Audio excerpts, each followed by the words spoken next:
have learned accounting for sole trading concerns in your first PUC, right? Sole trading concern means ಒಬ್ಬ person ಮಾತ್ರ business ಅನ್ನ ನಡೆಸೋದು ಅಲ್ವಾ. Mister A started business, Rama started business, ಈ ರೀತಿಯಾಗಿ questions ಇರ್ತಿದ್ವು. ಅದನ್ನ ಸಾಲ್ವ್ ಮಾಡಿದಿರಿ. ಬಟ್ ಇವತ್ತಿನ ಸೆಷನ್ ಅಲ್ಲಿ ನಾವು ತಿಳ್ಕೊಳ್ತಾ ಇರೋದು ಪಾರ್ಟ್ನರ್ಶಿಪ್ ಬಗ್ಗೆ. ಇವತ್ತು ನಾವು ಪಾರ್ಟ್ನರ್ಶಿಪ್ ಬೇಸಿಕ್ಸ್ ಅಲ್ಲಿ ಬರುವಂತ ಎಲ್ಲ ಇಂಪಾರ್ಟೆಂಟ್ ಥಿಯರಿ ಪಾರ್ಟ್ಗಳನ್ನ ನೋಡ್ತಾ ಹೋಗೋಣ. ಸೋಲ್ ಟ್ರೇಡಿಂಗ್ ಕನ್ಸರ್ನ್ ಅಲ್ಲಿ ನಿಮಗೆ ಗೊತ್ತಿರೋ ಹಾಗೆ ಒಬ್ಬ ಪರ್ಸನ್ ಮಾತ್ರ ಬಿಸ್ನೆಸ್ ಅನ್ನ ನಡೆಸ್ತಾನೆ. ಅದಕ್ಕೆ ಬೇಕಾಗುವಂತಹ ಎಲ್ಲ ಕ್ಯಾಪಿಟಲ್ಸ್ ಕೂಡ ಅವನೇ ಹಾಕಬೇಕು. ಹಾಗೆ ಅದರಿಂದ ಬರೋ ಪ್ರಾಫಿಟ್ ಆರ್ ಲಾಸ್ ಕೂಡ ಅವನಿಗೊಬ್ಬನಿಗೆ ಮಾತ್ರ ಸಿಗುತ್ತೆ ಅಲ್ವಾ. ಸಪೋಸ್ ಅವನು ಬಿಸ್ನೆಸ್ನ ಸ್ವಲ್ಪ ದೊಡ್ಡ ಪ್ರಮಾಣದಲ್ಲಿ ನಡೆಸಬೇಕಂದ್ರೆ ಅವನಿಗೆ ಕ್ಯಾಪಿಟಲ್ ಜಾಸ್ತಿ ಬೇಕಾಗುತ್ತೆ, ಹಾಗೆ ರಿಸ್ಕ್ ಕೂಡ ಜಾಸ್ತಿ ಆಗುತ್ತೆ ಅಲ್ವಾ. ಸೊ ಇದೆಲ್ಲ ಡ್ರಾಬ್ಯಾಕ್ಸನ್ನು ಓವರ್ಕಮ್ ಮಾಡೋದಕ್ಕೆ ಅವನು other forms of business try ಮಾಡ್ಬೋದು. ಅವನ ಜೊತೆಗೆ ಮತ್ತಷ್ಟು ಜನರನ್ನ ಸೇರಿಸ್ಕೊಂಡು ಬಿಸ್ನೆಸ್ ಸ್ಟಾರ್ಟ್ ಮಾಡಿದರೆ ಅದಕ್ಕೆ ನಾವು ಪಾರ್ಟ್ನರ್ಶಿಪ್ ಅಂತ ಕರಿತೀವಿ.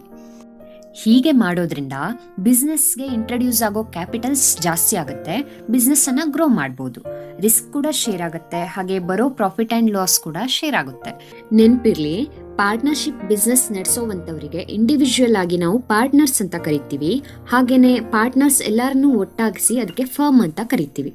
ಅಥವಾ ಒಂದು ಆರ್ಗನೈಸೇಷನ್ ಪಾರ್ಟ್ನರ್ಸ್ ಇಂದ ನಡೀತಾ ಇದ್ರೆ ಅಂಥ ಆರ್ಗನೈಸೇಷನ್ಗೆ ನಾವು ಪಾರ್ಟ್ನರ್ಶಿಪ್ ಫರ್ಮ್ ಅಂತ ಹೇಳಿ ಕರಿತೀವಿ. ಸೊ ಪಾರ್ಟ್ನರ್ಶಿಪ್ ಅಂದ್ರೆ ಏನು ಅನ್ನುವಂಥ ಒಂದು ಸ್ಮಾಲ್ ಚಿತ್ರಣವನ್ನ ನಾವು ತಿಳ್ಕೊಂಡ್ವಿ. ಇವಾಗ ಈ ಒಂದು ಚಾಪ್ಟರ್ಲಿ ಅಥವಾ ಪಾರ್ಟ್ನರ್ಶಿಪ್ ಬೇಸಿಕ್ಸ್ ಅಲ್ಲಿ ಬರುವಂಥ ಇಂಪಾರ್ಟೆಂಟ್ ಥಿಯರಿ ಪಾರ್ಟ್ ಅನ್ನ ನೋಡ್ತಾ ಹೋಗೋಣ. So firstly meaning and definition of partnership. Partnership ಅಂದರೆ ಏನು ಅಂತ, it is an association of persons. ಅಂದರೆ ಪರ್ಸನ್ಸ್ ಕಮ್ಸ್ ಟುಗೆದರ್, ಒಂದಷ್ಟು ಪರ್ಸನ್ಸ್ ಸೇರ್ಕೋತಾರೆ who have agreed to carry on legal business jointly. ಅಂದರೆ ಲೀಗಲ್ ಬಿಸ್ನೆಸ್ ಅನ್ನ ಕ್ಯಾರಿ ಆನ್ ಮಾಡಲಿಕ್ಕೆ ನಡೆಸೋದಕ್ಕೆ ಸೇರ್ಕೋತಾರೆ. And share the profits or losses arising from that business in an agreed manner. Legal business ಅನ್ನ ಮಾಡೋದಕ್ಕೆ joint ಆಗಿ ಸೇರ್ಕೋತಾರೆ. As well as profit or losses ಅನ್ನ, ಅದರಿಂದ ಬಂದಿರುವಂಥ ಪ್ರಾಫಿಟ್ ಆರ್ ಲಾಸಸ್ ಅನ್ನ ಅಗ್ರೀಡ್ ಮ್ಯಾನರ್ ಅಲ್ಲಿ ಹಂಚ್ಕೊಳ್ಳೋದಕ್ಕೆ ಒಪ್ಪಿಕೊಂಡು ಸೇರ್ಕೋತಾರೆ. ಸೊ ಇಂಥ ಒಂದು ಅಸೋಸಿಯೇಷನಿಗೆ ನಾವು ಪಾರ್ಟ್ನರ್ಶಿಪ್ ಅಂತ ಹೇಳಿ ಕರಿತೀವಿ. ಆ್ಯಂಡ್ ಡೆಫಿನೇಷನ್ ನೋಡೋದಿದ್ರೆ ನೋಡಿ, ಡೆಫಿನೇಷನ್ ಮೀನ್ಸ್ ಯಾವ ಆಥರ್ ಅಥವಾ ಯಾವ ಒಂದು ಇನ್ಸ್ಟಿಟ್ಯೂಷನ್ ಅದ್ರ ಬಗ್ಗೆ ಹೇಳಿದ್ಯೋ ಅದನ್ನು ಅದೇ ರೀತಿಯಾಗಿ ನಾವು ಹೇಳಬೇಕಾಗತ್ತೆ, ಅದರದ್ದೇ ವರ್ಡ್ಸಲ್ಲಿ ಹೇಳಬೇಕಾಗತ್ತೆ. ಸೊ ಹಾಗಾಗಿ ಡೆಫಿನೇಷನನ್ನು ನಾವು ಚೇಂಜ್ ಮಾಡೋದಕ್ಕೆ ಬರೋದಿಲ್ಲ, ಮೀನಿಂಗನ್ನು ಚೇಂಜಸ್ ಮಾಡ್ಬೋದು. So according to section 4 of Indian partnership act 1932, section 4 define ಮಾಡ್ತಾ ಇದೆ ಪಾರ್ಟ್ನರ್ಶಿಪ್ ಅನ್ನ ಹೇಗೆ. So partnership is the relation between persons ನಡುವೆ ಇರುವಂಥ relation who have agreed to share the profits of a business. Okay, ಅಂದರೆ ಪ್ರಾಫಿಟನ್ನು share ಮಾಡೋದಕ್ಕೆ agri ಮಾಡ್ಕೋತಾರಲ್ಲ ಅಂಥ ಪರ್ಸನ್ಸ್ ನಡುವಿನ ರಿಲೇಷನ್ ಅಂತ ಹೇಳ್ತಾ ಇದ್ದಾರೆ. ಆ ಬಿಸ್ನೆಸ್ಸನ್ನು ಯಾವ ರೀತಿಯಾಗಿ ನಡ್ಸ್ಕೊಂಡು ಹೋಗ್ತಾರೆ, carried on by all are any one of them acting for all. ಅಂದರೆ ಆ ಬಿಸ್ನೆಸ್ ಎಲ್ಲರಿಂದ ಸೇರಿ ನಡೆಯುವಂಥದ್ದಾಗಿರ್ಬೋದು, ಇಲ್ಲ ಯಾರಾದರೂ ಒಬ್ಬರು ಎಲ್ಲರ ಪರವಾಗಿ ನಡೆಸೋವಂಥದ್ದಾಗಿರ್ಬೋದು. ಅಂಥ ಬಿಸ್ನೆಸ್ಸನ್ನು ಕ್ಯಾರಿ ಮಾಡೋದಕ್ಕೆ, ಪ್ರಾಫಿಟನ್ನು ಶೇರ್ ಮಾಡೋದಕ್ಕೆ ಅವರೇನು ಪರ್ಸನ್ಸ್ ಟುಗೆದರ್ ಆಗ್ತಾರೆ ಅಥವಾ ಪರ್ಸನ್ಸ್ ಸೇರ್ಕೋತಾರೆ, ಅವರ ನಡುವಿನ ರಿಲೇಷನಿಗೆ ನಾವು ಪಾರ್ಟ್ನರ್ಶಿಪ್ ಅಂತ ಹೇಳಿ ಕರಿತೀವಿ. ಇದು ಪಾರ್ಟ್ನರ್ಶಿಪ್ ಆ್ಯಕ್ಟ್ ಡಿಫೈನ್ ಮಾಡಿದೆ ಈ ರೀತಿಯಾಗಿ. ಸೊ ಇದೇ ರೀತಿಯಾಗಿ ನಾವು ಕಲ್ತ್ಕೊಳ್ಬೇಕಾಗತ್ತೆ. ಆ್ಯಂಡ್ ನೆಕ್ಸ್ಟ್ ಆಗಲೇ ಹೇಳಿದಾಗೆ persons making agreement to carry the business are called as partners. So ಅಲ್ಲಿ ಬರುವಂಥ ಪರ್ಸನ್ಸಿಗೆ ನಾವು ಪಾರ್ಟ್ನರ್ಸ್ ಅಂತ ಹೇಳಿ ಕರಿತೀವಿ. And all partners together firm ಅಂತ ಹೇಳಿ ಹೇಳ್ತೀವಿ. ಸೊ ಪಾರ್ಟ್ನರ್ಶಿಪ್ ಬಿಸ್ನೆಸ್ ಮಾಡ್ತಾ ಇರುವಂಥ ಎಲ್ಲ ಪಾರ್ಟ್ನರ್ಸನ್ನು ಸೇರಿ ಫರ್ಮ್ ಅಂತ ಕರಿತೀವಿ. ಸೊ ಪಾರ್ಟ್ನರ್ಸ್ ಬೇರೆ, ಫರ್ಮ್ ಬೇರೆ ಅಂತ ಇಲ್ಲ ಇಲ್ಲಿ. ಸೊ ಓನರ್ಸ್, ಫರ್ಮ್ ಎಲ್ಲ ಒಂದೇನೆ. ಸೊ ಇಲ್ಲಿ 3 ಟರ್ಮ್ಸ್ ಬರುತ್ತೆ, ಪಾರ್ಟ್ನರ್ಶಿಪ್ ಫರ್ಮ್ ಮತ್ತು ಪಾರ್ಟ್ನರ್ಸ್. ಸೊ ಪಾರ್ಟ್ನರ್ಶಿಪ್ ಅಂದರೆ ಅಗ್ರಿಮೆಂಟ್ ಅಥವಾ ಆ ಬಿಸ್ನೆಸ್ ಏನು ನಡೆಸ್ತಾ ಇದ್ದಾರಲ್ಲ ಪಾರ್ಟ್ನರ್ಶಿಪ್ ಬಿಸ್ನೆಸ್ಸನ್ನು, ಆ ಬಿಸ್ನೆಸ್ಸಿಗೆ ಅವರ ಅಗ್ರಿಮೆಂಟ್ಗೆ ನಾವು ಪಾರ್ಟ್ನರ್ಶಿಪ್ ಅಂತ ಹೇಳಿ ಕರಿತೀವಿ. ಹಾಗೆ ಪಾರ್ಟ್ನರ್ಶಿಪ್ ಫರ್ಮ್ ಅಂದರೆ ಆಲ್ ಪಾರ್ಟ್ನರ್ಸ್ ಟುಗೆದರ್, ಎಲ್ಲ ಪಾರ್ಟ್ನರ್ಸನ್ನು ಸೇರಿಸಿ ಆ ಆರ್ಗನೈಸೇಷನ್ಗೆ ನಾವು ಪಾರ್ಟ್ನರ್ಶಿಪ್ ಫರ್ಮ್ ಅಂತ ಕರಿತೀವಿ. ಹಾಗೆ ಪಾರ್ಟ್ನರ್ಸ್ ಅಂದರೆ ಈಚ್ ಇಂಡಿವಿಜುವಲ್ ಪರ್ಸನ್ ಏನು ಇನ್ವಾಲ್ವ್ ಆಗಿದ್ದಾರಲ್ಲ ಬಿಸ್ನೆಸ್ಸಲ್ಲಿ, ಪಾರ್ಟ್ನರ್ಶಿಪ್ ಬಿಸ್ನೆಸ್ಸಲ್ಲಿ, ಸೊ ಅವರಿಗೆ ಪಾರ್ಟ್ನರ್ಸ್ ಅಂತ ಹೇಳಿ ಕರಿತೀವಿ. ಸೊ ಇದು 3 ಡಿಫ್ರೆಂಟ್ ಟರ್ಮ್ಸ್ಗಳು. ಇನ್ನು ಫೀಚರ್ಸ್ ಅಥವಾ ಕ್ಯಾರೆಕ್ಟರಿಸ್ಟಿಕ್ಸ್ಗೆ ನಾವು ಬಂದರೆ ನೋಡಿ, ಫಸ್ಟ್ ಒನ್ ಅಂತೂ ನಿಮಗೆ ಗೊತ್ತೇ ಇದೆ. ಪಾರ್ಟ್ನರ್ಶಿಪ್ ಅಂದ ತಕ್ಷಣ ಅಲ್ಲಿ ಅಟ್ಲೀಸ್ಟ್ 2 ಪರ್ಸನ್ಸ್ ಇರಬೇಕಾಗತ್ತೆ, ಮಿನಿಮಮ್ 2 ಪರ್ಸನ್ಸ್ ಇರಲೇಬೇಕು. ಆ್ಯಂಡ್ ಮ್ಯಾಕ್ಸಿಮಮ್ ನಂಬರನ್ನು ಸದ್ಯಕ್ಕೆ 50 ಅಂತ ಹೇಳಿ ಫಿಕ್ಸ್ ಮಾಡಿದ್ದಾರೆ. ಸೊ 50 ಎಕ್ಸಿಡ್ ಆಗೋ ಹಾಗಿಲ್ಲ. ಯಾವುದೇ ಒಂದು ಪಾರ್ಟ್ನರ್ಶಿಪ್ ಫಾರ್ಮಲ್ಲಿ 50 ಒಳಗಡೆ ಇರಬೇಕು ಪಾರ್ಟ್ನರ್ಸ್. ಅದಕ್ಕೂ ಜಾಸ್ತಿ ಆಗ್ತಾರೆ ಅಂದರೆ ಅವರು ಫಾರ್ಮ್ ಆಫ್ ಆರ್ಗನೈಸೇಷನನ್ನೇ ಚೇಂಜ್ ಮಾಡಬೇಕಾಗತ್ತೆ, ಆಯಿತಾ. Next, it is the result of an agreement. So ಈ ಪಾರ್ಟ್ನರ್ಶಿಪ್ ಏನಿದೆ ಅಗ್ರಿಮೆಂಟಿಂದಾನೇ ಎಕ್ಸಿಸ್ಟೆನ್ಸಿಗೆ ಬರುತ್ತೆ. ಆ್ಯಂಡ್ ಆ ಅಗ್ರಿಮೆಂಟನ್ನು ಅವರು ಓರಲ್ ಆಗಿ ಮಾಡ್ಕೊಂಡಿರ್ಬೋದು, ಇಲ್ಲ ರಿಟರ್ನಲ್ಲಿ ಮಾಡ್ಕೊಂಡಿರ್ಬೋದು. So it is very important. Agreement ರಿಟರ್ನಲ್ಲೇ ಇರಬೇಕು ಅನ್ನುವಂಥ ಕಂಪಲ್ಷನ್ ಇಲ್ಲ. ಓರಲಿನೂ ಮಾಡ್ಕೊಂಡಿರ್ಬೋದು, ಬಾಯಿ ಮಾತಲ್ಲಿನೂ ಕೂಡ ಅಗ್ರಿಮೆಂಟ್ ಮಾಡ್ಕೊಂಡಿರ್ಬೋದು. The business must be carried on for the purpose of making profit and not for charitable purpose ಅಂತ ಹೇಳ್ತಾರೆ. ಅಂದರೆ ಪ್ರಾಫಿಟ್ ಮಾಡೋದಕ್ಕಷ್ಟೇ ಬಿಸ್ನೆಸ್ಸನ್ನು ನಡೆಸ್ತಾ ಇರಬೇಕು, ಚಾರಿಟೇಬಲ್ ಅಥವಾ ಸರ್ವಿಸ್ ಪ್ರೊವೈಡ್ ಮಾಡುವಂಥ ಪರ್ಪಸ್ಸಿಗೋಸ್ಕರ ಅವರು ಬಿಸ್ನೆಸ್ಸನ್ನು ನಡೆಸಿದ್ರೆ ಅದು ಪಾರ್ಟ್ನರ್ಶಿಪ್ ಅಂತ ಅನ್ಸ್ಕೊಳ್ಳಲ್ಲ.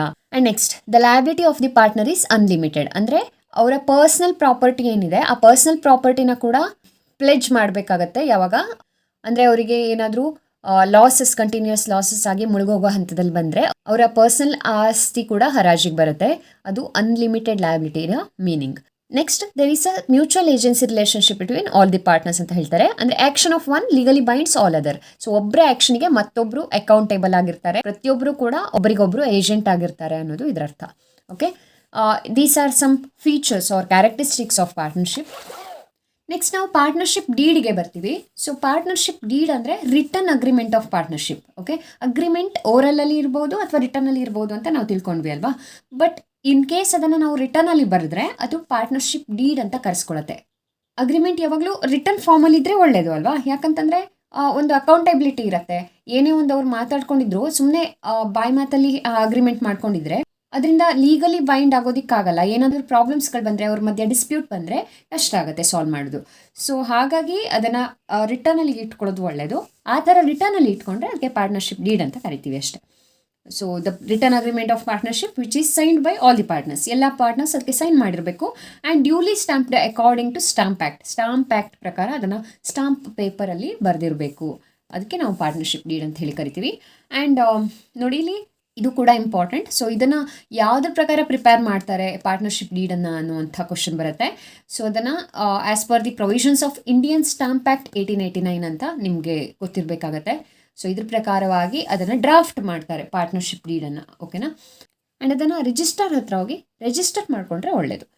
ಇನ್ನು ಕಂಟೆಂಟ್ಸ್ ಆಫ್ ಪಾರ್ಟ್ನರ್ಶಿಪ್ ಡೀಡ್, ಏನೇನು ಕಂಟೆಂಟ್ಸ್ ಇರುತ್ತೆ. ಪಾರ್ಟ್ನರ್ಶಿಪ್ ಡೀಡ್ ಅಂದರೆ ಅಗ್ರಿಮೆಂಟ್ ಅಲ್ವಾ. ಸೊ ರಿಟರ್ನ್ ಅಗ್ರಿಮೆಂಟಲ್ಲಿ ಏನೇನೆಲ್ಲ ಅಗ್ರಿಮೆಂಟ್ ಮಾಡ್ಕೊಂಡಿರಬೇಕು, ಯಾವ್ಯಾವ ಪಾಯಿಂಟ್ಸ್ ಇರಬೇಕು, ಅದರಲ್ಲಿ ಹೇಗೆ ಡ್ರಾಫ್ಟ್ ಮಾಡಬೇಕು ಅನ್ನೋದ್ರ ಬಗ್ಗೆ ಒಂದಷ್ಟು ಪಾಯಿಂಟ್ಸ್ಗಳಿವೆ.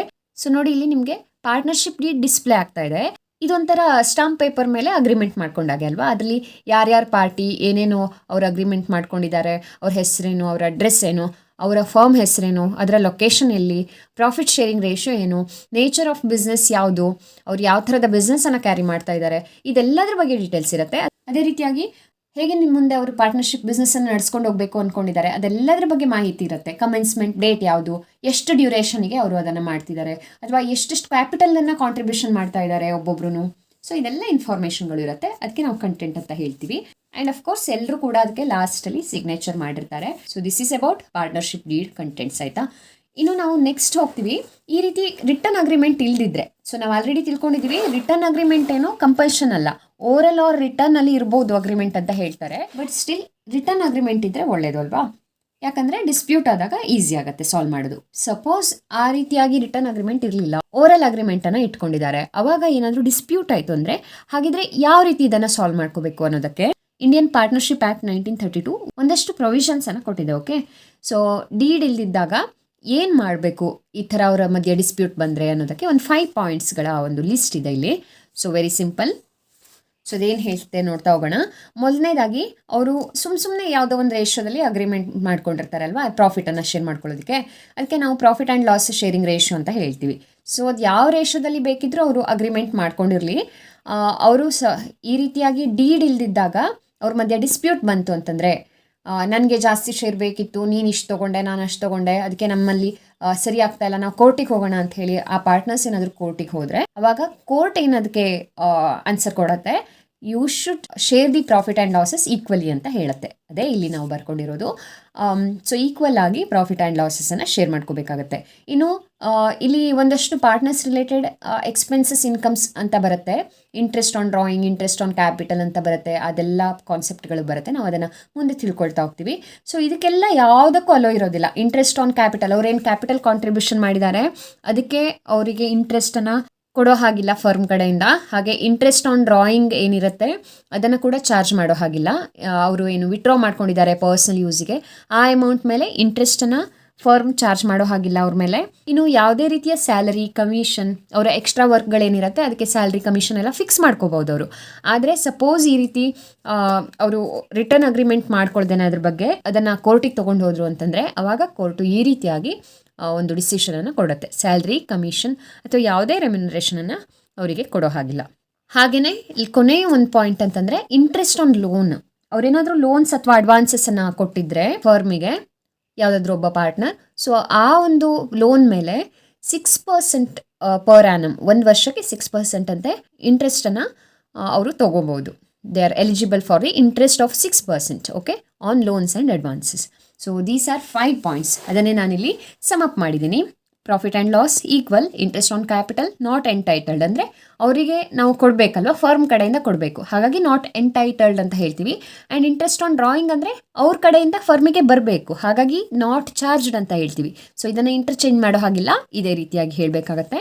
Interest on loans or advances 6% per annum ತನಕ ಅಲೋ ಇರುತ್ತೆ. ಅದಕ್ಕೂ ಜಾಸ್ತಿ ಅಥವಾ ಕಡಿಮೆ ಅವ್ರು ಮಾಡ್ಕೊಂಡಿದ್ರೆ ಅದು ಲೆಕ್ಕಕ್ಕೆ ಬರೋದಿಲ್ಲ, 6% ಅಷ್ಟೇ ಚಾರ್ಜ್ ಮಾಡಬೇಕಾಗತ್ತೆ. Next salary or commission not entitled, ಅಂದರೆ ಕೊಡೋದಿಲ್ಲ, ಫರ್ಮ್ ಕಡೆಯಿಂದ ಅವರಿಗೆ ಏನನ್ನು ಕೊಡೋದಿಲ್ಲ. ಇದನ್ನು ಥಿಯರಿ ಕ್ವಶನ್ಸ್ಗಳಲ್ಲಿ 1 and 2 ಮಾರ್ಕ್ಸ್ ಕ್ವಶನ್ಸ್ಗಳಲ್ಲಿ ಕೇಳ್ತಾರೆ. ಇನ್ನು ಪಾರ್ಟ್ನರ್ಶಿಪ್ನ ಅಕೌಂಟ್ಸಿಗೆ ಬಂದರೆ, ಅಂದರೆ ಏನೇನು ರೀತಿಯಾಗಿ ನಾವು ಅಕೌಂಟ್ಗಳನ್ನ ಪ್ರಿಪೇರ್ ಮಾಡಬೇಕಪ್ಪ ಇಲ್ಲಿ ಅಂತ ನೋಡೋದಿದ್ರೆ very simple. It is just like sole trading concern. First PUCಲಿ ಹೇಗೆ ನಾವು ಸೋಲ್ ಟ್ರೇಡಿಂಗ್ ಕನ್ಸರ್ನ್ಗಳಿಗೆ ಬೇರೆ ಬೇರೆ ಅಕೌಂಟಿಂಗ್ ಪ್ರೊಸೆಸ್ ಕಲ್ತಿದ್ವೋ, ಜರ್ನಲ್ ಎಂಟ್ರಿ, ಲೆಡ್ಜರ್ ಪೋಸ್ಟಿಂಗ್ ಇರ್ಬೋದು, ಟ್ರಯಲ್ ಬ್ಯಾಲೆನ್ಸ್ ಇರ್ಬೋದು, ಹಾಗೆ ಫೈನಾನ್ಷಿಯಲ್ ಸ್ಟೇಟ್ಮೆಂಟ್ ಅಥವಾ ಫೈನಲ್ ಅಕೌಂಟ್ ಇರ್ಬೋದು. ಸೊ ಇದೆಲ್ಲ ಸಿಮಿಲರ್ ಆಗಿ ನಾವು ಪ್ರಿಪರೇಷನ್ ಮಾಡ್ತೀವಿ. ಒಂದು ಸ್ವಲ್ಪ ಚೇಂಜಸ್ ಇರುತ್ತೆ, ಅದು ಏನು ಅಂತ ನೋಡೋಣ. ಸೊ ಫೈನಲ್ ಅಕೌಂಟ್ ಅಥವಾ ಫೈನಾನ್ಷಿಯಲ್ ಸ್ಟೇಟ್ಮೆಂಟ್ ಆಫ್ ಪಾರ್ಟ್ನರ್ಶಿಪ್ಪಲ್ಲಿ ಮತ್ತೆಲ್ಲ ಸೇಮ್ ಇರುತ್ತೆ. ಟ್ರೇಡಿಂಗ್ ಅಕೌಂಟ್ ಆ್ಯಂಡ್ P&L ಅಕೌಂಟನ್ನು ಪ್ರಿಪೇರ್ ಮಾಡಬೇಕು, ಬ್ಯಾಲೆನ್ಸ್ ಶೀಟನ್ನು ಪ್ರಿಪೇರ್ ಮಾಡಬೇಕು. ಬಟ್ ಅದ್ರ ಜೊತೆಗೆ ಪ್ರಾಫಿಟನ್ನು ಅಪ್ರಾಪ್ರಿಯೇಷನ್ ಮಾಡ್ಕೊಳ್ಳಿಕ್ಕೆ, ಹಂಚ್ಕೊಳ್ಳಿಕ್ಕೆ, ಯಾಕಂದರೆ ಇಲ್ಲಿ ಒಂದು ಓನರ್ ಇಲ್ಲ, ಜಾಸ್ತಿ ಬಹಳಷ್ಟು ಜನ ಓನರ್ಸ್ ಇರ್ತಾರೆ ಅಲ್ವಾ, ಪಾರ್ಟ್ನರ್ಸ್ ಇರ್ತಾರೆ. ಸೊ ಅವ್ರ ಮಧ್ಯ ಪ್ರಾಫಿಟನ್ನು ಹಂಚೋದಿಕ್ಕೆ ನಾವು P&L ಅಪ್ರಾಪ್ರಿಯೇಷನ್ ಅಕೌಂಟ್ ಅಂತ ಒಂದು ಅಕೌಂಟನ್ನು ಎಕ್ಸ್ಟ್ರಾ ಆ್ಯಡ್ ಮಾಡ್ತೀವಿ. ಸೊ ಅದೊಂದು ಫೈನಲ್ ಅಕೌಂಟ್ ಎಕ್ಸ್ಟ್ರಾ ಆಗುತ್ತೆ. ಇದಿಷ್ಟು ಫೈನಲ್ ಅಕೌಂಟ್ ಆಯಿತು. ಇನ್ನು special aspects of partnership accounts. ಏನೆಲ್ಲ ಸ್ಪೆಷಲ್ ಆಸ್ಪೆಕ್ಟ್ಸ್ ಇರುತ್ತೆ ಪಾರ್ಟ್ನರ್ಶಿಪ್ಪಲ್ಲಿ ಅಂತಂದರೆ, ಅಂದರೆ ಸೋಲ್ ಟ್ರೇಡಿಂಗ್ ಕನ್ಸರ್ನ್ಗಿಂತ ಏನೆಲ್ಲ ಎಕ್ಸ್ಟ್ರಾ ಎಡಿಷನ್ಸ್ ಪಾರ್ಟ್ನರ್ಶಿಪ್ಪಲ್ಲಿ ಇರುತ್ತೆ ಅನ್ನೋದಕ್ಕೆ ಸ್ಪೆಷಲ್ ಆಸ್ಪೆಕ್ಟ್ ಅಂತ ಹೇಳ್ತೀವಿ. ಮೊದಲನೇದಾಗಿ maintenance of partners capital account. ಒಬ್ಬನೇ ಓನರ್ ಇದ್ದಾಗ ಅಲ್ಲಿ ಒಬ್ಬನೇ ಕ್ಯಾಪಿಟಲ್ ಇಂಟ್ರೊಡ್ಯೂಸ್ ಮಾಡಿರ್ತಾನೆ, ಅದನ್ನು ನಾವೇನು ಸಪ್ರೇಟಾಗಿ ತೋರಿಸ್ಬೇಕು ಅನ್ನೋದಿಲ್ಲ. ಬ್ಯಾಲೆನ್ಸ್ ಶೀಟಲ್ಲಿ ಹಾಗೆ ಡೈರೆಕ್ಟಾಗಿ ಪ್ರಾಫಿಟ್ ಎಲ್ಲ ಆ್ಯಡ್ ಮಾಡಿಬಿಟ್ಟು ತೋರಿಸ್ತೀವಿ ಅಲ್ವಾ. ಆದರೆ ಇಲ್ಲಿ ಹಾಗಲ್ಲ, ಬೇರೆ ಬೇರೆ ಪಾರ್ಟ್ನರ್ಸ್ ಇರ್ತಾರೆ, ಅವ್ರು ಬೇರೆ ಬೇರೆ ರೀತಿಯಾಗಿ ಕ್ಯಾಪಿಟಲ್ ಕೊಟ್ಟಿರ್ತಾರೆ. ಹಾಗಾಗಿ maintenance of partners capital account ಒಂದು ಸ್ಪೆಷಲ್ ಆಸ್ಪೆಕ್ಟ್ ಆಗುತ್ತೆ. ಇಲ್ಲಿ ಪ್ರತಿಯೊಬ್ಬರ ಕ್ಯಾಪಿಟಲ್ ಎಷ್ಟಿದೆ, ಅವರು ಏನೇನೆಲ್ಲ ವಿಡ್ರಾ ಮಾಡ್ಕೊಂಡಿದ್ದಾರೆ, ಅಥವಾ ಅವ್ರಿಗೆ ಏನೇನೆಲ್ಲ ಕೊಡೋದಿದೆ, expenses, income related to them. So ಅದೆಲ್ಲ ನೋಡಿಕೊಂಡು ಪ್ರಾಫಿಟಲ್ಲಿ ಏನೇನು ಪಾಲು ಬಂದಿದೆ ಅದೆಲ್ಲ ಶೇರ್ ಮಾಡೋದಕ್ಕೋಸ್ಕರ ನಾವು ಕ್ಯಾಪಿಟಲ್ ಅಕೌಂಟನ್ನು ಸಪ್ರೇಟಾಗಿ ಮೇಂಟೈನ್ ಮಾಡಬೇಕು. ಅದಕ್ಕೆ 2 ಮೆಥಡ್ಗಳಿವೆ, ನಾವು ಮುಂದೆ ಅದನ್ನು ಡಿಸ್ಕಷನ್ ಮಾಡೋಣ. And distribution of profit and loss among partners, ಇದೊಂದು ಎಕ್ಸ್ಟ್ರಾ ಎಡಿಷನ್.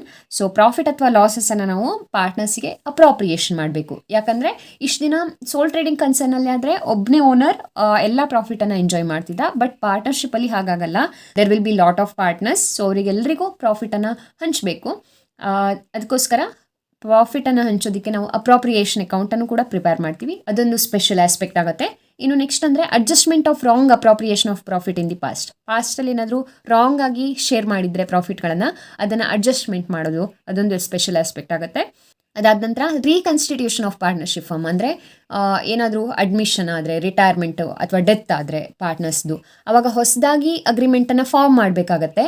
ಅದಕ್ಕೆ ನಾವು ರೀಕನ್ಸ್ಟಿಟ್ಯೂಷನ್ ಅಂತ ಹೇಳ್ತೀವಿ. ಇದೊಂದು ಸ್ಪೆಷಲ್ ಆಸ್ಪೆಕ್ಟ್ ಆಗುತ್ತೆ. And of course dissolution of partnership firm, ಅಂದರೆ ಫರ್ಮನ್ನು ಡಿಸಾಲ್ವ್ ಮಾಡೋದು, ಅಂದರೆ ಕಂಪ್ಲೀಟಾಗಿ ಕ್ಲೋಸ್ ಮಾಡೋದು. ಸೊ ಇದು ಕೂಡ ಒಂದು ಪಾರ್ಟ್ನರ್ಶಿಪ್ನ ಸ್ಪೆಷಲ್ ಆಸ್ಪೆಕ್ಟ್. ಸೊ ಇದಿಷ್ಟನ್ನು ನಾವು ಈ ಒಂದು ಸೆಕೆಂಡ್ PU ಸಿಲೆಬಸ್ಸಲ್ಲಿ ಪಾರ್ಟ್ನರ್ಶಿಪ್ ಅಕೌಂಟ್ಸ್ ಅಂಡರಲ್ಲಿ ಕಲಿತಾ ಹೋಗ್ತೀವಿ ಪ್ರತಿಯೊಂದನ್ನು ಕೂಡ. ಫಸ್ಟ್ಲಿ ಅದರಲ್ಲಿ maintenance of capital account. So capital account maintenance ಮಾಡೋದಕ್ಕೆ 2 ಮೆಥಡ್ಗಳಿವೆ. ಒಂದು ಫಿಕ್ಸ್ಡ್ ಕ್ಯಾಪಿಟಲ್ ಮೆಥಡ್ ಅಂತ, ಇನ್ನೊಂದು ಫ್ಲಕ್ಚುಯೇಟಿಂಗ್ ಕ್ಯಾಪಿಟಲ್ ಮೆಥಡ್ ಅಂತ. ಸೊ ಫಿಕ್ಸ್ಡ್ ಕ್ಯಾಪಿಟಲ್ ಮೆಥಡ್ ಅಂತಂದರೆ ಏನು, ಕ್ಯಾಪಿಟಲ್ ಅಕೌಂಟಿನ ಬ್ಯಾಲೆನ್ಸು ಫಿಕ್ಸ್ ಆಗಿರುತ್ತೆ, 1 ವರ್ಷದಿಂದ ಇನ್ನೊಂದು ವರ್ಷಕ್ಕೆ ಚೇಂಜಸ್ ಆಗಲ್ಲ. ಇದು ಯಾಕೆ ಚೇಂಜ್ ಆಗಲ್ಲ ಅಂತ ಗೊತ್ತಾಗಬೇಕಂದ್ರೆ ನಿಮಗೆ ಕ್ಯಾಪಿಟಲ್ ಅಕೌಂಟ್ ಅಂದರೆ ಏನು, ಅದರಲ್ಲಿ ಏನೇನಿರುತ್ತೆ ಅನ್ನೋದು ಗೊತ್ತಿರಬೇಕು. So as you already know, capital ಅಂದರೆ ಬಂಡವಾಳ ಅಲ್ವಾ. ಸೊ ಬಂಡವಾಳ ಅಂತಂದರೆ ಕ್ಯಾಪಿಟಲ್ ಅಕೌಂಟಲ್ಲಿ ಬರೀ ಬಂಡವಾಳ ತಂದಿದ್ದಷ್ಟನ್ನೇ ನಾವು ರೆಕಾರ್ಡ್ ಮಾಡಲ್ಲ. ಅವರ ಡ್ರಾಯಿಂಗ್ಸ್ ಎಷ್ಟಾಗಿದೆ ಅಂದರೆ ವಿತ್ಡ್ರಾ ಮಾಡ್ಕೊಂಡು ಹೋಗಿದ್ದು ಎಷ್ಟು ಅದನ್ನು ರೆಕಾರ್ಡ್ ಮಾಡ್ತೀವಿ. ಹಾಗೆಯೇ ಇಂಟ್ರೆಸ್ಟ್ ಆನ್ ಕ್ಯಾಪಿಟಲ್ ರೆಕಾರ್ಡ್ ಮಾಡ್ತೀವಿ, ಇಂಟ್ರೆಸ್ಟ್ ಆನ್ ಡ್ರಾಯಿಂಗ್ ರೆಕಾರ್ಡ್ ಮಾಡ್ತೀವಿ, ಹಾಗೆ ಪ್ರಾಫಿಟ್ ಅಥವಾ ಲಾಸ್ ಅವರಿಗೇನು ಹಂಚಿದ್ದೀವೋ ಅದನ್ನು ಕೂಡ ರೆಕಾರ್ಡ್ ಮಾಡ್ತೀವಿ. ಇದಕ್ಕೆಲ್ಲ ನಾವು ಪಾರ್ಟ್ನರ್ ರಿಲೇಟೆಡ್ ಅಡ್ಜಸ್ಟ್ಮೆಂಟ್ ಅಂತ ಕರಿತೀವಿ. ಅಂದರೆ ಫರ್ಮ್ ಕಡೆಯಿಂದ ಪಾರ್ಟ್ನರ್ಗೆ ಏನಾದರೂ ಕೊಡೋದಿದ್ರೆ ಕ್ಯಾಪಿಟಲ್ ಅಕೌಂಟನ್ನು ಇನ್ಕ್ರೀಸ್ ಮಾಡ್ತೀವಿ, ಫರ್ಮಿಗೆ ಪಾರ್ಟ್ನರ್ಸ್ ಏನಾದರೂ ಕೊಡೋದಿದ್ರೆ ಕ್ಯಾಪಿಟಲ್ ಅಕೌಂಟಲ್ಲಿ ಡಿಕ್ರೀಸ್ ಮಾಡ್ಕೋತೀವಿ. ಸೊ ಈ ಕ್ಯಾಪಿಟಲ್ ಅಕೌಂಟ್ ಅನ್ನೋದು ಒಟ್ಟಾರೆಯಾಗಿ ಪಾರ್ಟ್ನರ್ಸ್ ಕಡೆಯಿಂದ ಫರ್ಮಿಗೆ ಬಂದಿರೋದು ಎಷ್ಟು ಅನ್ನೋದನ್ನು ತೋರಿಸ್ತಾ ಇರುತ್ತೆ. ಸೊ ಹೀಗೆ ತೋರಿಸುವಾಗ ಪ್ರತಿ ವರ್ಷ ಒಂದಷ್ಟು ಅಡ್ಜಸ್ಟ್ಮೆಂಟ್ ಅದರಲ್ಲಿ ಬರ್ತಾ ಹೋಗುತ್ತೆ ಅಲ್ವಾ. ಲೈಕ್ ಅವ್ರಿಗೆ ಕೊಡೋ ಸ್ಯಾಲ್ರಿ ಇರ್ಬೋದು, ಇಂಟ್ರೆಸ್ಟ್ ಆನ್ ಕ್ಯಾಪಿಟಲ್ ಇರ್ಬೋದು, ಅಥವಾ ಅವರು ವಿತ್ಡ್ರಾ ಮಾಡಿರೋ ಡ್ರಾಯಿಂಗಿಂದ ಇರ್ಬೋದು. ಸೊ ಇದೆಲ್ಲದರಿಂದ ಅವರ ಕ್ಯಾಪಿಟಲ್ ಬ್ಯಾಲೆನ್ಸ್ ಹೆಚ್ಚು ಕಮ್ಮಿ ಆಗ್ತಾ ಇರುತ್ತೆ ಪ್ರತಿ ವರ್ಷ. ಅವರು ಫಾರ್ಮಲ್ಲಿ ಇಟ್ಟಿರುವಂಥ ಅಮೌಂಟ್ ಏನಿದೆ, ಹಾಕಿರೋ ಬಂಡವಾಳ ಹೆಚ್ಚು ಕಮ್ಮಿ ಆಗ್ತಾ ಇರುತ್ತೆ. ಆದರೆ ಈ ಫಿಕ್ಸ್ಡ್ ಕ್ಯಾಪಿಟಲ್ ಮೆಥಡಲ್ಲಿ ಅದನ್ನು ಹೆಚ್ಚು ಕಮ್ಮಿ ಮಾಡಲ್ಲ. ಅವರ ಕ್ಯಾಪಿಟಲ್ ಏನು ತಂದಿದ್ದಾರೆ ಅದಕ್ಕಷ್ಟೇ ಕ್ಯಾಪಿಟಲ್ ಅಕೌಂಟಲ್ಲಿ ಎಂಟ್ರಿ ಹಾಕ್ತಾರೆ, ಅಥವಾ ಅವರೇನಾದರೂ ಕ್ಯಾಪಿಟಲನ್ನೇ ರಿಡಕ್ಷನ್ ಮಾಡೋದಿದ್ರೆ, ಕಡಿಮೆ ಮಾಡೋದಿದ್ರೆ ಅವಾಗ ಎಂಟ್ರಿ ಮಾಡ್ತಾರೆ ಅಷ್ಟೇ. ಅದನ್ನು ಹೊರತುಪಡಿಸಿ ಮತ್ತು ಯಾವ ಸಂದರ್ಭದಲ್ಲಿ ಕೂಡ ಅದನ್ನು ಇನ್ಕ್ರೀಸ್ ಡಿಕ್ರೀಸ್ ಮಾಡಲ್ಲ. ಅದ್ರ ಬದಲಾಗಿ ಉಳಿದೆಲ್ಲ ಅಡ್ಜಸ್ಟ್ಮೆಂಟನ್ನು ಮತ್ತೊಂದು ಅಕೌಂಟ್ ಅಂದರೆ ಕರೆಂಟ್ ಅಕೌಂಟಲ್ಲಿ ರೆಕಾರ್ಡ್ ಮಾಡ್ತಾ ಹೋಗ್ತಾರೆ. ಸೊ ಇದು ಫಿಕ್ಸ್ಡ್ ಕ್ಯಾಪಿಟಲ್ ಮೆಥಡ್. ಇನ್ನು ಫ್ಲಕ್ಚುಯೇಟಿಂಗ್ ಕ್ಯಾಪಿಟಲ್ ಮೆಥಡ್ ಅಂದರೆ ಒಂದೇ ಅಕೌಂಟ್ ಇರುತ್ತೆ, ಈ ಕ್ಯಾಪಿಟಲ್ ಅಕೌಂಟ್ ಮಾತ್ರ ಇರುತ್ತೆ, ಅದರಲ್ಲಿನ ಎಲ್ಲ ಅಡ್ಜಸ್ಟ್ಮೆಂಟ್ ರಿಲೇಟೆಡ್ ಟು ಪಾರ್ಟ್ನರನ್ನು ರೆಕಾರ್ಡ್ ಮಾಡ್ತಾ ಹೋಗ್ತಾರೆ. ಸೊ ಹಾಗಾಗಿನೇ ಅದರ ಬ್ಯಾಲೆನ್ಸ್ ಏನಿರುತ್ತೆ ಹೆಚ್ಚು ಕಮ್ಮಿ ಆಗ್ತಾ ಹೋಗುತ್ತೆ, ವೇರಿ ಆಗ್ತಾ ಹೋಗುತ್ತೆ. ಸೊ ಇಲ್ಲಿ ಫಿಕ್ಸ್ಡ್ ಇರುತ್ತೆ, ಇಲ್ಲಿ ಹೆಚ್ಚು ಕಮ್ಮಿ ಆಗುತ್ತೆ. ಇದು ಎರಡು ಮೆಥಡಿಗಿರುವಂಥ ಡಿಫ್ರೆನ್ಸ್. ಅಂದರೆ ಇಲ್ಲಿ ಕ್ಯಾಪಿಟಲ್ ಅಕೌಂಟ್ ಜೊತೆ ಕರೆಂಟ್ ಅಕೌಂಟನ್ನು ಪ್ರಿಪೇರ್ ಮಾಡ್ತಾರೆ, ಇಲ್ಲಿ ಬರೀ ಕ್ಯಾಪಿಟಲ್ ಅಕೌಂಟ್ ಮಾತ್ರ ಪ್ರಿಪೇರ್ ಮಾಡ್ತಾರೆ. ಓಕೆನಾ. So this is about maintenance of capital account of partners and differences. ನಾನಿಲ್ಲಿ ಸಮ್ ಅಪ್ ಮಾಡಿದ್ದೀನಿ. ಬ್ಯಾಲೆನ್ಸ್ ಇಲ್ಲಿ ಫಿಕ್ಸ್ ಇರುತ್ತೆ, ಇಲ್ಲಿ ವೇರಿ ಆಗುತ್ತೆ ವರ್ಷದಿಂದ ವರ್ಷಕ್ಕೆ. ಹಾಗೆ ಇಲ್ಲಿ ಎಲ್ಲ ಅಡ್ಜಸ್ಟ್ಮೆಂಟನ್ನು ರೆಕಾರ್ಡ್ ಮಾಡೋದಕ್ಕೆ ಕರೆಂಟ್ ಅಕೌಂಟನ್ನು ಯೂಸ್ ಮಾಡ್ಕೋತೀವಿ, ಬಟ್ ಇಲ್ಲಿ ಕ್ಯಾಪಿಟಲ್ ಅಕೌಂಟಲ್ಲಿನೇ ಎಲ್ಲ ಅಡ್ಜಸ್ಟ್ಮೆಂಟನ್ನು ರೆಕಾರ್ಡ್ ಮಾಡ್ತೀವಿ. ಆ್ಯಂಡ್ ಲಾಸ್ಟ್ಲಿ ಕ್ಯಾಪಿಟಲ್ ಅಕೌಂಟ್ ಇದರಲ್ಲಿ ಯಾವಾಗಲೂ ಕ್ರೆಡಿಟ್ ಬ್ಯಾಲೆನ್ಸನ್ನೇ ತೋರಿಸುತ್ತೆ, ಯಾಕಂದರೆ ಕ್ಯಾಪಿಟಲ್ ಅಕೌಂಟಲ್ಲಿ ಮಿನಿಮಮ್ ಟ್ರಾನ್ಸಾಕ್ಷನ್ ಅಷ್ಟೇ ಇರುತ್ತೆ, ಕ್ಯಾಪಿಟಲ್ ಬಂದಿದ್ದು ಹೋಗಿದ್ದು ಅಷ್ಟಕ್ಕೆ ಎಂಟ್ರಿ ಮಾಡ್ತೀವಲ್ಲ, ಹಾಗಾಗಿ ಕ್ರೆಡಿಟ್ ಬ್ಯಾಲೆನ್ಸನ್ನು ತೋರಿಸುತ್ತೆ ಕಂಪಲ್ಸರಿಲಿ. ಬಟ್ ಇಲ್ಲಿ ಮಾತ್ರ ಹಾಗಲ್ಲ, ಕ್ಯಾಪಿಟಲ್ ಅಕೌಂಟ್ ವೇರಿ ಆಗೋದ್ರಿಂದ ಪ್ರತಿ ವರ್ಷ ಅದರ ಬ್ಯಾಲೆನ್ಸ್ ಹೆಚ್ಚು ಕಮ್ಮಿ ಆಗೋದ್ರಿಂದ ಡೆಬಿಟನ್ನು ತೋರಿಸ್ಬೋದು, ಕೆಲವು ಸಲ ಕ್ರೆಡಿಟನ್ನು ತೋರಿಸ್ಬೋದು. ಸೊ ದೆರ್ ಇಸ್ ಪಾಸಿಬಿಲಿಟಿ, ಹೆಚ್ಚಿನ ಸಲ ಕ್ರೆಡಿಟ್ ಬ್ಯಾಲೆನ್ಸೇ ಇರುತ್ತೆ, ಬಟ್ ಕೆಲವು ಸಲ ಪಾಸಿಬಿಲಿಟಿ ಇರುತ್ತೆ ಡೆಬಿಟ್ ಬ್ಯಾಲೆನ್ಸ್ ಕೂಡ ತೋರಿಸ್ಬೋದು. ಸೊ ಇದಿಷ್ಟು fixed and fluctuating capital method ಬಗ್ಗೆ ಆಯಿತು. ಇನ್ನು ನೆಕ್ಸ್ಟ್ ನಾವು ಬರ್ತೀವಿ ಪ್ರಾಫಿಟ್ ಆ್ಯಂಡ್ ಲಾಸ್ ಅಪ್ರಾಪ್ರಿಯೇಷನ್ ಅಕೌಂಟಿಗೆ. Appropriation of profit among partners, ಇದೊಂದು ಸ್ಪೆಷಲ್ ಆಸ್ಪೆಕ್ಟ್ ಅಲ್ವಾ. ಸೊ ಈ ಸ್ಪೆಷಲ್ ಆಸ್ಪೆಕ್ಟಲ್ಲಿ ನಾವು ಯೂಸ್ ಮಾಡ್ಕೊಳ್ಳುವಂಥ ಒಂದು ಫೈನಲ್ ಅಕೌಂಟ್ ಅಂದರೆ P&L ಅಪ್ರಾಪ್ರಿಯೇಷನ್ ಅಕೌಂಟ್. ಸೊ ಇದ್ರ ಬಗ್ಗೆ ನಾನು ಪ್ರಾಬ್ಲಮನ್ನು ಸಾಲ್ವ್ ಮಾಡುವಾಗ ಇನ್ ಡೀಟೇಲ್ ಆಗಿ ಹೇಳ್ತೀನಿ. ಸಿಂಪಲ್ ಆಗಿ ಹೇಳಬೇಕಂದ್ರೆ ಪ್ರಾಫಿಟನ್ನು ಶೇರ್ ಮಾಡಲಿಕ್ಕೆ, ಡಿಸ್ಟ್ರಿಬ್ಯೂಷನ್ ಮಾಡೋದಕ್ಕೆ ಪಾರ್ಟ್ನರ್ಸ್ ನಡುವೆ ಇರುವಂಥ ಒಂದು ಅಕೌಂಟಿಗೆ ನಾವು P&L ಅಪ್ರಾಪ್ರಿಯೇಷನ್ ಅಕೌಂಟ್ ಅಂತ ಹೇಳ್ತೀವಿ. ಸೊ ಇದರ ಮೇನ್ ಪರ್ಪಸ್ ಅಂತಂದರೆ ಫರ್ಮಿನ ಪಾರ್ಟ್ನರ್ಸಿಗೆ ರಿಲೇಟೆಡ್ ಆಗಿರುವಂಥ ಎಕ್ಸ್ಪೆನ್ಸ್ ಮತ್ತು ಇನ್ಕಮ್ಗಳನ್ನು ಯಾವ ರೀತಿಯಾಗಿ ಹಂಚ್ತಾ ಇದ್ದೀವಿ ಅವರಿಗೆ ಅನ್ನೋದನ್ನು ತೋರಿಸೋದಕ್ಕೆ, ಅಥವಾ ಪ್ರಾಫಿಟನ್ನು ಯಾವ ರೀತಿಯಾಗಿ ಅದಕ್ಕೆಲ್ಲ ಅಲೋಕೇಟ್ ಮಾಡ್ತಾ ಇದ್ದೀವಿ ಅಂತ ತೋರಿಸೋ ಪರ್ಪಸ್ಸಿಗೋಸ್ಕರ ನಾವು ಈ ಒಂದು ಅಪ್ರಾಪ್ರಿಯೇಷನ್ ಅಕೌಂಟನ್ನು ಪ್ರಿಪೇರ್ ಮಾಡ್ತೀವಿ. ಸೊ ಅದರ ಫಾರ್ಮ್ಯಾಟ್ ಇಲ್ಲಿದೆ ನೋಡಿ, ಈ ರೀತಿಯಾಗಿರುತ್ತೆ. ಸೊ ಇದನ್ನು ಇನ್ ಡೀಟೇಲ್ ಆಗಿ ನಾವು ಪ್ರಾಬ್ಲಮನ್ನು ಸಾಲ್ವ್ ಮಾಡುವಾಗಲೇ ನೋಡೋಣ. ಡೆಬಿಟ್ ಸೈಡಲ್ಲಿ ಎಕ್ಸ್ಪೆನ್ಸಸ್ ರಿಲೇಟೆಡ್ ಟು ಪಾರ್ಟ್ನರ್ ಇರುತ್ತೆ, ಕ್ರೆಡಿಟ್ ಸೈಡಲ್ಲಿ ಇನ್ಕಮ್ ರಿಲೇಟೆಡ್ ಟು ಪಾರ್ಟ್ನರ್ ಇರುತ್ತೆ. ಆ್ಯಂಡ್ ಬಂದಿರೋ ಬ್ಯಾಲೆನ್ಸನ್ನು ಪಾರ್ಟ್ನರ್ಸಿನ ಕ್ಯಾಪಿಟಲ್ ಅಕೌಂಟಿಗೆ ನಾವು ಡಿಸ್ಟ್ರಿಬ್ಯೂಷನ್ ಮಾಡ್ತೀವಿ. ಸೊ ಮೊದಲು ಪ್ರಾಫಿಟನ್ನು ಬ್ರಾಕ್ ಡೌನ್ ಮಾಡ್ತೀವಿ, ನೆಟ್ ಪ್ರಾಫಿಟನ್ನು. ಬಂದಿರೋ ಪ್ರಾಫಿಟಲ್ಲಿ ಏನೇನೆಲ್ಲ ಎಕ್ಸ್ಪೆನ್ಸ್ ಕೊಡೋದಿದೆ ಅದನ್ನೆಲ್ಲ ಕೊಟ್ಕೋತೀವಿ, ಇನ್ಕಮ್ ಏನೇನೆಲ್ಲ ಬರೋದಿದೆ ಅದನ್ನು ತೊಗೋತೀವಿ. ಮತ್ತೆ ಇದೆಲ್ಲ ಅಲೋಕೇಟ್ ಆದಮೇಲೆ ಉಳಿದಿರೋ ಪ್ರಾಫಿಟ್ಗಳನ್ನು ಅವರ ಕ್ಯಾಪಿಟಲ್ ಅಕೌಂಟಿಗೆ ಅವರ ರೇಷೋದಲ್ಲಿ, ಪ್ರಾಫಿಟ್ ಶೇರಿಂಗ್ ರೇಷೋದಲ್ಲಿ ಹಂಚ್ತೀವಿ. ಇದು profit and loss appropriation account. And next last point adjustment related to partners. So ಇದೆಲ್ಲ ನಾವೇನು ಹೇಳಿದ್ವಿ, income and expenses related to partner ಅಂತ ಹೇಳಿದ್ವಲ್ಲ, ಇದೇನೆ ಅಡ್ಜಸ್ಟ್ಮೆಂಟ್ ಅಂತಂದರೆ. ಸೊ ಪಾರ್ಟ್ನರ್ ರಿಲೇಟೆಡ್ ಆಗಿ ಒಂದಷ್ಟು ಅಡ್ಜಸ್ಟ್ಮೆಂಟ್ಗಳಿವೆ. ಯಾವ್ಯಾವುದು? ಇಂಟ್ರೆಸ್ಟ್ ಆನ್ ಪಾರ್ಟ್ನರ್ ಕ್ಯಾಪಿಟಲ್ ಇರ್ಬೋದು, ಸ್ಯಾಲ್ರಿ ಕೊಡೋದು, ಕಮಿಷನ್ ಕೊಡೋದು ಇರ್ಬೋದು, ಇಂಟ್ರೆಸ್ಟ್ ಆನ್ ಪಾರ್ಟ್ನರ್ಸ್ ಡ್ರಾಯಿಂಗ್ ಇರ್ಬೋದು. ಸೊ ಇದರಲ್ಲಿ ಇಂಟ್ರೆಸ್ಟ್ ಕ್ಯಾಲ್ಕುಲೇಷನ್ಗಳೇನಿದೆ ಇದೊಂದು ಸ್ವಲ್ಪ ಬೇರೆ ಬೇರೆ ಮೆಥಡ್ಗಳಿರುತ್ತೆ. ಸೊ ಅದನ್ನು ನಾವು ಡೀಟೇಲ್ ಆಗಿ ಕಲಿತಾ ಹೋಗ್ತೀವಿ. ಸೊ ಮೊದಲನೇದು ಇಂಟ್ರೆಸ್ಟ್ ಆನ್ ಕ್ಯಾಪಿಟಲ್. ನೋಡಿ, ಇಂಟ್ರೆಸ್ಟ್ ಆನ್ ಕ್ಯಾಪಿಟಲ್ ಅಂತಂದರೆ ಅವರೇನು ಬಂಡವಾಳನ ಕೊಟ್ಟಿರ್ತಾರೆ ಫರ್ಮಿಗೆ, ಆ ಬಂಡವಾಳದ ಅಮೌಂಟ್ಗಳು ಒಬ್ಬರಿಂದ ಮತ್ತೊಬ್ಬರಿಗೆ ಚೇಂಜಸ್ ಇರುತ್ತೆ. ಸೊ ಒಬ್ಬರು 1 ಲಕ್ಷ ಕೊಡ್ಬೋದು, ಒಬ್ಬರು 2 ಲಕ್ಷ ಕೊಡ್ಬೋದು. ಈ ರೀತಿ ವೇರಿ ಅಮೌಂಟನ್ನು ಅವರು ಕಾಂಟ್ರಿಬ್ಯೂಷನ್ ಮಾಡಿದಾಗ ಅವ್ರ ನಡುವೆ ಕಾನ್ಫ್ಲಿಕ್ಟ್ ಬರದೇ ಇರಲಿ ಅಂತ ಹೇಳಿ ಈ ರೀತಿ ಇಂಟ್ರೆಸ್ಟನ್ನು ಪ್ರೊವೈಡ್ ಮಾಡುವಂಥ ಒಂದು ಪ್ರಾಕ್ಟೀಸನ್ನು ಇಟ್ಕೊಂಡಿರ್ತಾರೆ ಯೂಶ್ವಲಿ. ಸೊ ಅದನ್ನು ಫರ್ಮ್ ಕಡೆಯಿಂದ ಪಾರ್ಟ್ನರ್ಸಿಗೆ ಕೊಡ್ತಾರೆ. ಓಕೆನಾ. So it is an expense to the ಫರ್ಮಿಗೆ ಅದೊಂದು ಎಕ್ಸ್ಪೆನ್ಸ್. ಅಂದರೆ ಫರ್ಮ್ ಅವ್ರು ಕೊಟ್ಟಿರೋವಂಥ ಅಮೌಂಟ್ ಮೇಲೆ ಇಂಟ್ರೆಸ್ಟನ್ನು ಕೊಡುತ್ತೆ ಪಾರ್ಟ್ನರ್ಸಿಗೆ. ಹಾಗಾಗಿ ಅದೊಂದು ಎಕ್ಸ್ಪೆನ್ಸ್ ಆಗಿರುತ್ತೆ. ಆ್ಯಂಡ್ ಅದನ್ನು ಓಪನಿಂಗ್ ಕ್ಯಾಪಿಟಲ್ ಮೇಲೆ ಸಪ್ರೇಟ್, ಎಡಿಷನಲ್ ಕ್ಯಾಪಿಟಲ್ ಮೇಲೆ ಸಪ್ರೇಟಾಗಿ ನಾವು ಕ್ಯಾಲ್ಕುಲೇಷನ್ ಮಾಡ್ತೀವಿ. ಸೊ ಓಪನಿಂಗ್ ಕ್ಯಾಪಿಟಲ್ ಮೇಲೆ ಫುಲ್ 1 ವರ್ಷಕ್ಕೆ ಕೊಡ್ತಾರೆ, ಬಟ್ ಎಡಿಷನಲ್ ಕ್ಯಾಪಿಟಲ್ ಮೇಲೆ ರೇಟನ್ನು ಮಲ್ಟಿಪ್ಲೈ ಮಾಡಿ ಅದಕ್ಕೆ ಔಟ್ಸ್ಟ್ಯಾಂಡಿಂಗ್ ಮಂತ್ ಡಿವೈಡ್ ಬೈ 12 ಅಂತ ಹೇಳಿ ಕ್ಯಾಲ್ಕುಲೇಷನ್ ಮಾಡ್ತೀವಿ. ಅಂದರೆ ಈ ರೀತಿ ನಾವು ಕ್ಯಾಲ್ಕುಲೇಷನ್ ಮಾಡೋದು ಯಾಕೆ, ಬಿಕಾಸ್ ಎಷ್ಟು ಮಂತಿಗೆ ಅದು ಬಿಸ್ನೆಸ್ಸಲ್ಲಿ ಯೂಸ್ ಆಗಿದೆಯೋ ಅಷ್ಟಕ್ಕೆ ಮಾತ್ರ ಇಂಟ್ರೆಸ್ಟ್ ಕೊಡೋದು ಅಂತ ಕಾನ್ಸೆಪ್ಟ್. ಸೊ ಈ ಓಪನಿಂಗ್ ಕ್ಯಾಪಿಟಲ್ ಅಂದರೆ ವರ್ಷದ ಬಿಗಿನಿಂಗಲ್ಲಿರುವಂತಹ ಕ್ಯಾಪಿಟಲ್ ಅಲ್ವಾ, ಇದ್ರ ಮೇಲೆ ಒಂದು ಇಡೀ ವರ್ಷಕ್ಕೆ ಇಂಟ್ರೆಸ್ಟನ್ನು ಪೇ ಮಾಡ್ಬೋದು. ಬಟ್ ಅಡಿಷನಲ್ ಕ್ಯಾಪಿಟಲ್ ಅಂದರೆ ಮಧ್ಯದಲ್ಲೆಲ್ಲೋ ಇಂಟ್ರೊಡ್ಯೂಸ್ ಆಗಿರುತ್ತೆ. ಸಪೋಸ್ 6 ತಿಂಗಳ ಬಿಟ್ಟು ಇಂಟ್ರೊಡ್ಯೂಸ್ ಮಾಡಿದ್ದಾರೆ ಅಂತ ತಿಳ್ಕೊಳ್ಳಿ. ಸೊ ಅವಾಗ ಒಂದು ಇಡೀ ವರ್ಷಕ್ಕೆ ನಾವು ಇಂಟ್ರೆಸ್ಟನ್ನು ಕೊಡೋದಕ್ಕಾಗಲ್ಲ. ಹಾಗಾಗಿ ಅವಾಗ ಎಷ್ಟು ಮಂತಿಗೆ ಔಟ್ಸ್ಟ್ಯಾಂಡಿಂಗ್ ಇದೆಯೋ ಅದು, ಅಂದರೆ ಎಷ್ಟು ಮಂತಿಗೆ ಅದು ಬಿಸ್ನೆಸ್ಸಲ್ಲಿ ಯೂಸ್ ಆಗಿದೆಯೋ ಅಷ್ಟಕ್ಕೆ ಮಾತ್ರ ಪ್ರೊವೈಡ್ ಮಾಡ್ತಾರೆ ಇಂಟ್ರೆಸ್ಟನ್ನ. ಸೊ ಹಾಗಾಗಿನೇ ನಾವು ಈ ಕ್ಯಾಲ್ಕುಲೇಷನನ್ನು ಎಕ್ಸ್ಟ್ರಾ ಮಾಡ್ತೀವಿ ಅಷ್ಟೇ. ಸೊ ಅದನ್ನು ನಾವು ಕ್ಯಾಲ್ಕುಲೇಷನ್ ಪಾರ್ಟಲ್ಲಿ ತಿಳ್ಕೊಳ್ಳೋಣ. ಇಂಟ್ರೆಸ್ಟ್ ಆನ್ ಕ್ಯಾಪಿಟಲ್ ಏನು ಕ್ಯಾಲ್ಕುಲೇಷನ್ ಪಾರ್ಟಲ್ಲಿ ಇಲ್ಲ, just for knowledge purpose. Interest on drawings ಮೇಲೆ ಬೇರೆ ಬೇರೆ ರೀತಿಯ ಮೆಥಡ್ಸ್ಗಳಿವೆ, ಅದನ್ನು ಕೂಡ ನಾವು ನೋಡ್ತೀವಿ. So the next point is interest on drawing. ಆಗಲೇ ಹೇಳಿದ್ನಲ್ಲ, ಹೇಗೆ ನಾವು ಇಂಟ್ರೆಸ್ಟ್ ಆನ್ ಕ್ಯಾಪಿಟಲನ್ನು ಚಾರ್ಜ್ ಮಾಡ್ತೀವೋ ಫರ್ಮ್ ಕಡೆಯಿಂದ, ಹಾಗೆಯೇ ಡ್ರಾಯಿಂಗ್ಸ್ ಮೇಲೆ ಇಂಟ್ರೆಸ್ಟನ್ನ ಇಸ್ಕೋತೀವಿ ಪಾರ್ಟ್ನರ್ಸ್ ಕಡೆಯಿಂದ. ಯಾಕಂತಂದರೆ ಅವರು ವಿತ್ಡ್ರಾ ಮಾಡ್ಕೊಂಡು ಹೋಗಿದ್ದಾರೆ, ಬೇರೆ ಬೇರೆ ಅಮೌಂಟನ್ನು ಬೇರೆ ಬೇರೆ ಪಾರ್ಟ್ನರ್ಸ್ ವಿತ್ಡ್ರಾ ಮಾಡ್ತಾ ಇರ್ತಾರೆ ಒಂದು ಇಡೀ ವರ್ಷದಲ್ಲಿ ಅಲ್ವಾ. ಸೊ ಆ ಡ್ರಾಯಿಂಗನ್ನು ಕಂಟ್ರೋಲ್ ಮಾಡೋದಕ್ಕೆ, ಬರೀ ಅವ್ರು ಹಾಕಿದೆಲ್ಲ ತೊಗೊಂಡು ಹೋಗಬಾರ್ದಲ್ಲ ಪರ್ಸನಲ್ ಯೂಸ್ಗೆ ಅನ್ನೋ ಕಾರಣಕ್ಕಾಗಿ ಈ ರೀತಿ ಇಂಟ್ರೆಸ್ಟ್ ಆನ್ ಡ್ರಾಯಿಂಗ್ ಅನ್ನೋವಂಥ ಒಂದು ಕಾನ್ಸೆಪ್ಟನ್ನು ಇಂಟ್ರೊಡ್ಯೂಸ್ ಮಾಡಿದ್ದಾರೆ ಪಾರ್ಟ್ನರ್ಶಿಪ್ಪಲ್ಲಿ.